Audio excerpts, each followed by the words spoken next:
Yeah, I'll react to that, sure. American that's been living in Sweden for just about. Okay. American capitalism versus Swedish socialism. You decide. Preemptive like Evan Thomas, the original link to the video, top of the description. This is a bit socialism. This term confuses me very much so. Hey, look. I'm orange. I'm trying to raise the contrast a bit. There we go. It's better. So Swedish socialism. I always get confused because when people say socialism, I think of Karl Marx's definition, but then people say socialism is socialist policies, which isn't that. So if socialism is socialist policies, then doesn't that make every country a socialist country? Because what country doesn't have some form of government provided service? Is that not what a socialist policy is? You can tell how uneducated I am on the topic, and I'm trying to learn right now, okay? Let's go. The original link, top of the description, below that link to the Discord. We'd love to have you. Let's learn, shall we? 2 years now, paying very high taxes, but also enjoying the benefits of the Nordic welfare model. And I'm a proud Swede that lived in the US for 2 years. And in this video, you are going to get an unbiased view of Swedish socialism. We're going to present the facts about the two economies and let you decide what you think is the better system. Because no matter if you're the type of American that listens to NPR on the left or watches Fox News on the right, whenever Sweden is in the US media, there's generally some sort of agenda behind it. There's a lot of interest about Sweden. Like, for me, I'm sure people who on Discord will be like, no, you're this or that. I think that I'm pretty center, but I don't like to watch either far right or far left news. It's just kind of cringy, I think, because they're just I feel like they play defense lawyers for their own political party, and it annoys me. So I listen to NPR. Obviously, they have a political bent, but I mean, so does everything. And its Scandinavian neighbors, because they rank at the very... I'm going to stop talking. A lot of interest about Sweden and its Scandinavian neighbors, because they rank at the very top of almost every global index, including like quality of life index, prosperity index, freedom of press index, life expectancy democracy index, ease of doing business index, global entrepreneurship index, least corrupt countries index, world happiness index, work-life balance index, human development index, religious freedom. I wonder what the least corrupt country is. Democracy index, ease of doing business index, global entrepreneurship index, least corrupt country. New Zealand. USA, nowhere to be found. Index, world happiness index, work-life balance index. I hate the World Happiness Index, guys. Global entrepreneurship index, least corrupt countries index, world. I hate this. And I'm not saying I hate it because I think the USA should be higher. I'm not saying that. But I think that the only... Is it even on here? It's not even on here. The only statistic that should matter for happiness of a country, in my opinion, is suicide rate. How? Because you're telling me that because someone in the USA has like a nice house and a dog and whatever, they're pretty wealthy, that they're automatically happier than anyone in a developing nation. That I hate that idea. If you're going to make a happiness index, which country has the least amount of people committing suicide? What is it? That's probably the happiest country if you want to measure it at all. Happiness index, work-life balance index, human development index, religious freedom index, better life index, and so on. So it's no wonder that Sweden and its Nordic neighbors pop up a lot in the media during the American election cycle. That when you look around the world, you see every other major country providing health care to all people as a right, except the United States. Those are some of the principles that I believe in And I think we should look to countries like Denmark, like Sweden, and Norway, and learn from what they have accomplished for their working people. Here in the United States, we are alarmed by the new calls to adopt socialism in our country. So what is Swedish socialism exactly? What people are really referring to is social democracy, which is a political, social, and economic philosophy. Most of the major Western European countries have a social democracy to some extent.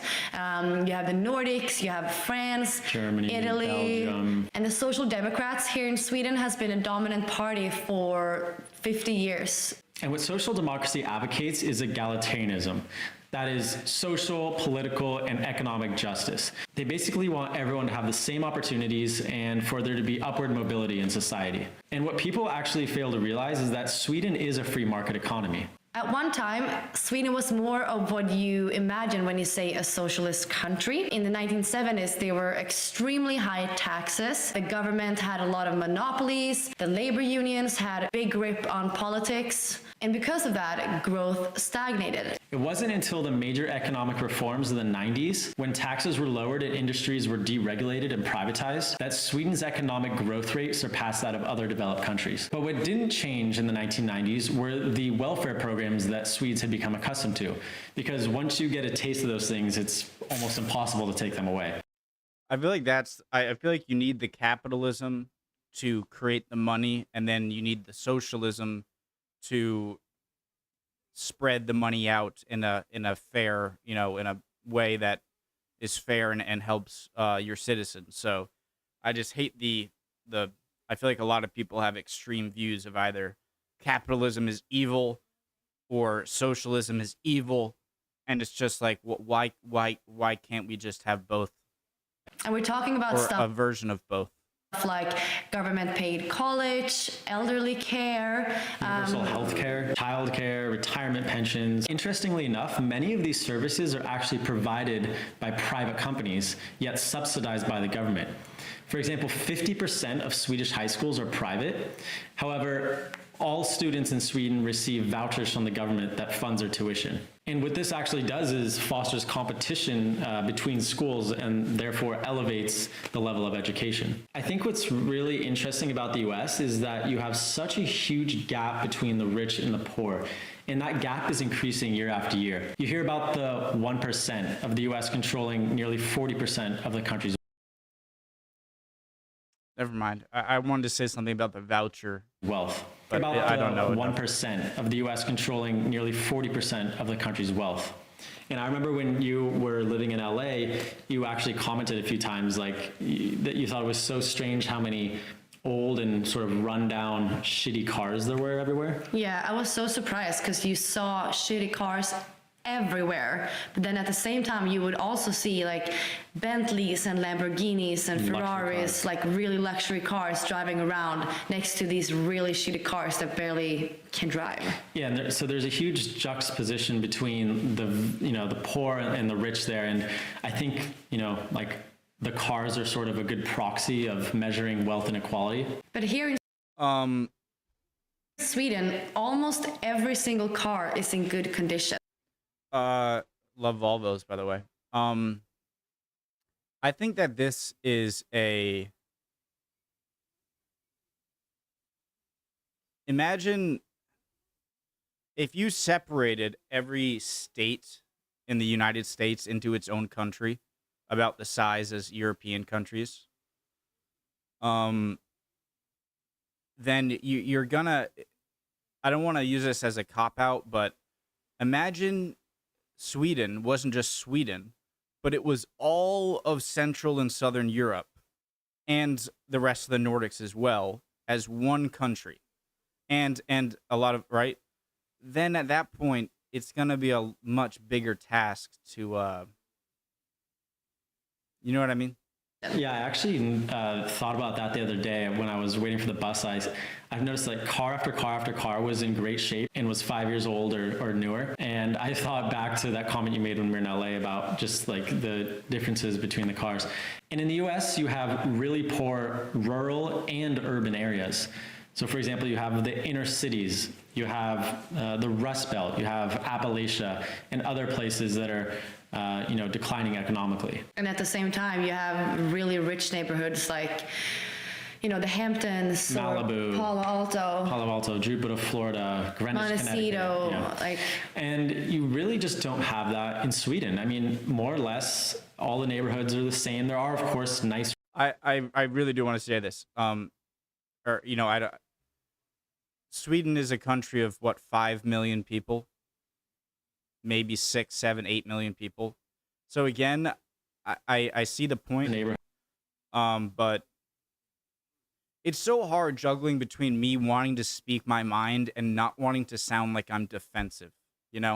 I know there are so many issues with the U.S., but I also don't want to just be like, if I have a question or a point, to just not do it. So I get if I'm coming across as defensive.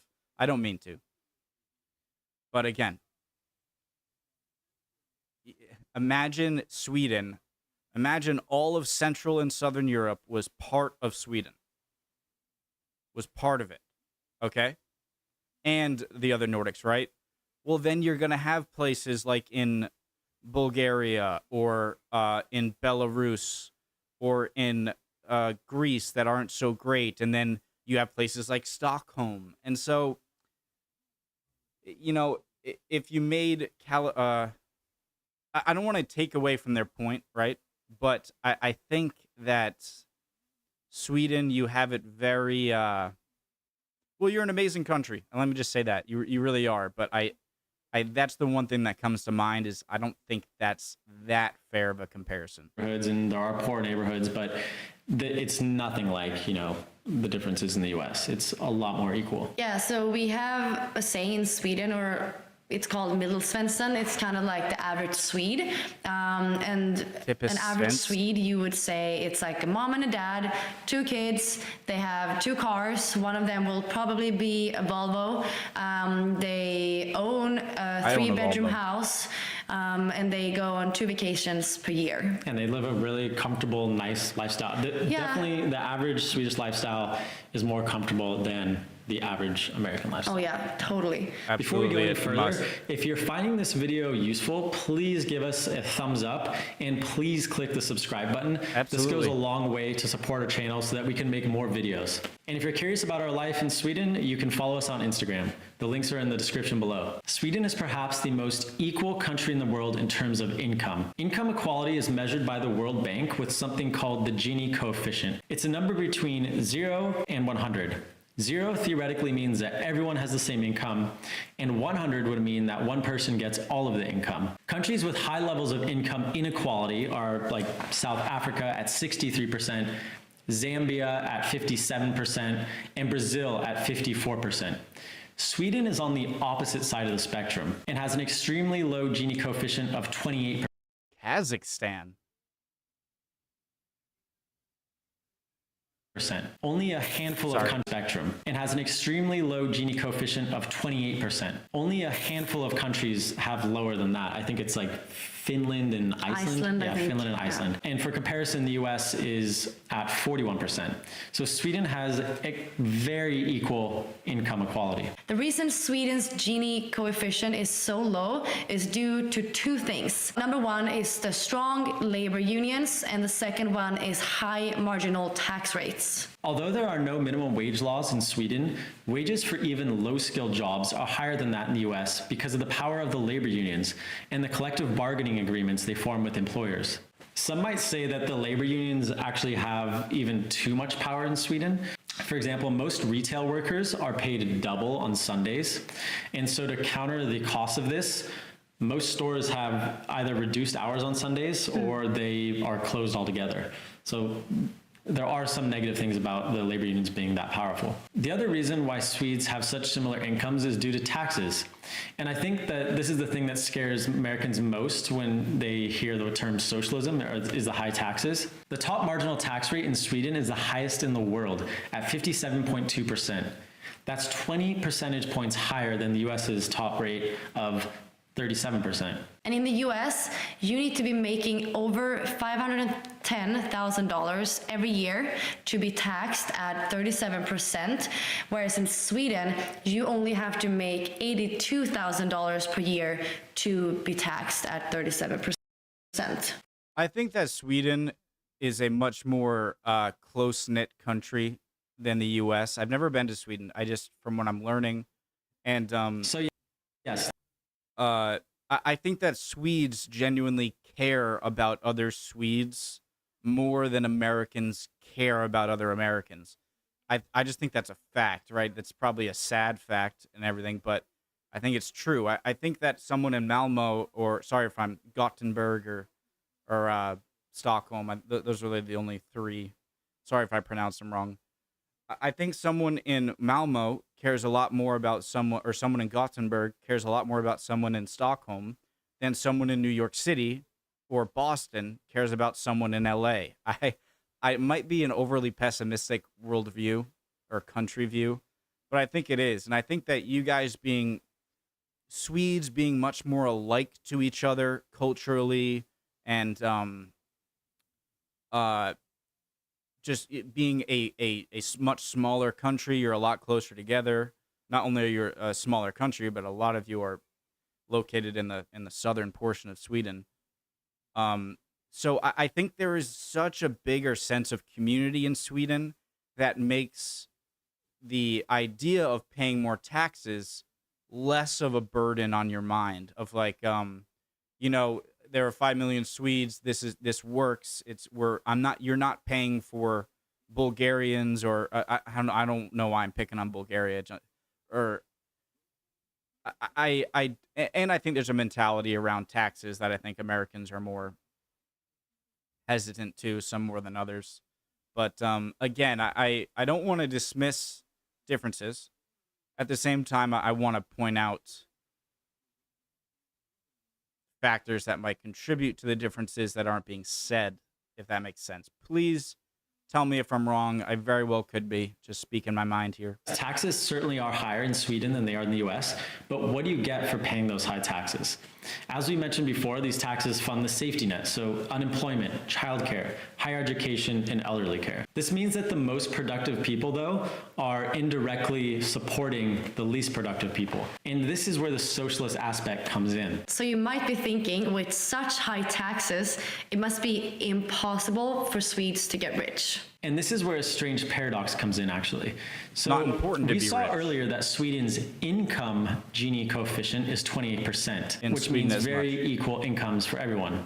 However, Sweden's wealth Gini coefficient is 84%, which is the second highest of all developed nations.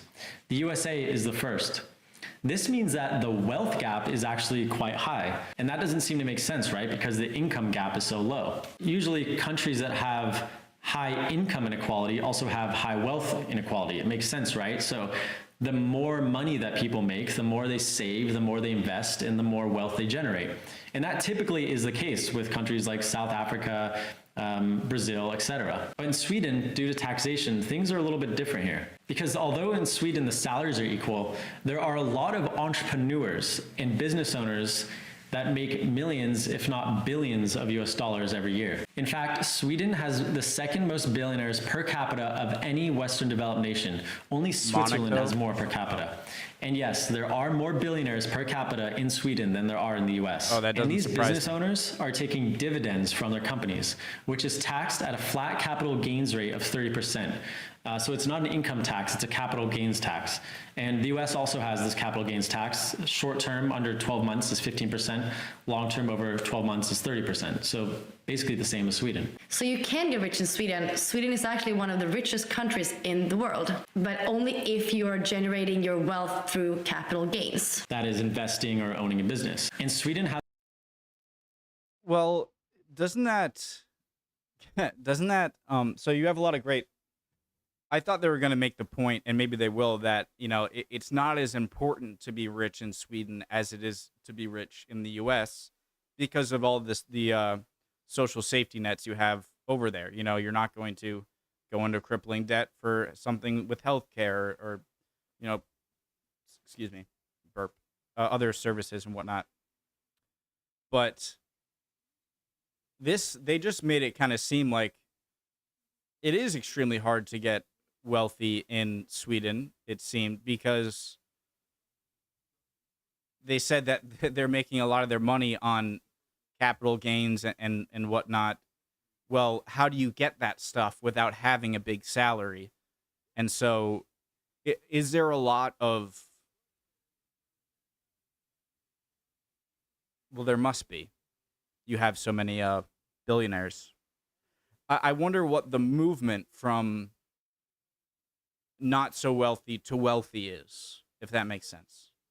Has a lot of sole proprietors and entrepreneurs. 5% of Sweden's adults are involved in setting up new businesses, and almost 6% have invested in a business started by someone else. Sweden's corporate tax is 21%, which is the same as in the US. Stockholm actually produces the second highest number of billion-dollar tech companies per capita in the world, second only to Silicon Valley. In Sweden overall, there are 20 startups per 1,000 employees, compared to just 5 in the US. And I'm sure you've heard of a lot of Swedish companies, such as IKEA, Spotify, Husqvarna, H&M, SCT. Ericsson, Skype, just to name a few. So how can there be so many startups in established billion-dollar companies in a country with such high tax rate? Simply because there is a lot more entrepreneurism. Let's say you're a typical employee in a salaried job working for a company in the USA, and you have an amazing business idea. What is going to stop you from pursuing that idea? The main reason I know after talking with friends in the US is the risk. Yeah. People just aren't willing to forego their benefits, Losing their healthcare. Their salary job. It's just, it's too risky to leave all of that to try to start your own business. Meaning those people... Good point. That goes against what I just said a minute ago. Of how they... Yeah, okay, good point. Good point. Salary job. It's just, it's too risky to leave all of that to try to start your own business. Meaning those people that start businesses in the US generally come from stable social networks where people can support them. That is a generalization, of course. There are many... That is the best point I think I've heard all video. That is a very good point. Any rags to riches stories. But I mean, you think Jeff Bezos, Bill Gates, Mark Zuckerberg, they all came from very privileged backgrounds. But the risk here in Sweden isn't as high just because of the social safety net that we've provided for everyone living here. The benefits of the safety net are that more people are better educated, healthier, more secure, and upwardly mobile. You can take the risk of starting a company and still enjoy having healthcare, childcare, elderly care, and you can even live a somewhat comfortable life on unemployment. Not that you should. So those are facts about the American capitalist system versus the Swedish socialism. So now it's your turn to decide what system you think is better. You can leave your answer in the comments below. We read every single comment and we try to respond to every single question we get. And if it's not Sweden, if it's not USA, then it could be some other country, so you can comment that as well. And don't forget to subscribe to the channel. And if you liked the video, please give us a thumbs up. It seemed really nice. That was a good video. Oh, yeah. That last point was very, very eye-opening. And definitely something to think about. Because I was wondering, if so much is from capital, if so many Swedes are getting really rich off of these, the business, off of their current wealth and capital, then doesn't that go against the social mobility? And even if that question wasn't answered for me like it was beautifully, then still, again, you have more social safety net. So again, it's less crucial to have the money, I guess, but in Sweden than in the US. But that last point was really good. That if you have a certain idea, you either have to have some people, to take care of you as you come up with that idea and deal with you, or you need to have a lot of money already, because if you're gonna come up with a business, then that's gonna take up all of your time. You're not gonna have the salary. You're likely not gonna have a salary for a few years as you build that business, depending on what kind of business it is, I guess. So yeah, it was a really good video. And I can see how that, having the social safety net, you can be a little bit less cautious in pursuing what you want to pursue, along with more educated people with the knowledge and know-withal to wherewithal and knowledge to do that. So really interesting video. Cool. I would love to see your guys' answers to any of my questions or any comments in general. I really am just learning about this stuff. I don't want to come across too confident. I shouldn't. I'm not. And I'd appreciate any comments. Like I said, hope you guys are doing well. See you next time. Bye.